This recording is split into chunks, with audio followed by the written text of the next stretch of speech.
Hi guys, ఈ మొక్క కనిపిస్తుంది కదా, దీన్ని మా సైడ్ అయితే ముక్కు పొడగ చెట్టు. ఎందుకంటే ముక్కు పొడగకి పెట్టుకునేలాగా ఇదిగో ముక్కు పొడుగులాగా ఇవి ఉంటాయి పువ్వులు. ముక్కు పొడగ చెట్టు లేకపోతే వయ్యారి బామ్మ అని అంటూ ఉంటారు. ఈ చెట్టు వలన మనకి ఎలాంటి యూజ్ లేదు, కాకపోతే రైతన్నలకైతే చాలా అంటే చాలా నష్టం ఇలాంటి మొక్క వలన. ఇది కలుపు మొక్కలా చెప్పి ఈ చేలు ఒక్కసారి మొలిస్తే చాలు, ఇది తరతరాలు అంతే. ఏ పంట వేసినా సరే ఆ పంటలో ఈ మొక్క మాత్రం ఖచ్చితంగా గడ్డి మొక్కలాగా పిచ్చి మొక్కలాగా మొలుస్తూనే ఉంటుంది. ఇది ఇక్కడ చూడండి, రోడ్డు అమ్మటే ఎన్నో మొక్కలు ఉన్నాయి. ఇగో ఇది చూడండి, ఎన్ని అవే మొక్కలు. ఈ మొక్క వల్ల మనకి ఎలాంటి యూజ్ లేదు, కాకపోతే ఈ మొక్కకి ఎలాంటి మందు కూడా లేదు, కొడితే చచ్చిపోయిద్ది అనే మందు లేదు, కెమికల్స్ ముందు ఎలాంటివి తయారు చేయలేదు. కొట్టినా సరే మళ్ళీ బతుకుతుంది, మళ్ళీ వస్తుంది, మళ్ళీ వస్తుంది.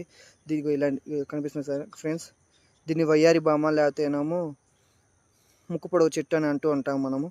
మన చిన్నప్పుడు క్లాసుల్లో కూడా ఈ మొక్క గురించి చెప్పే ఉంటారు పాట. ఈ మొక్క మీద ఒక పాఠం కూడా ఉంటుంది. ఇదిగోండి ఫ్రెండ్స్, ఇలాంటి మరి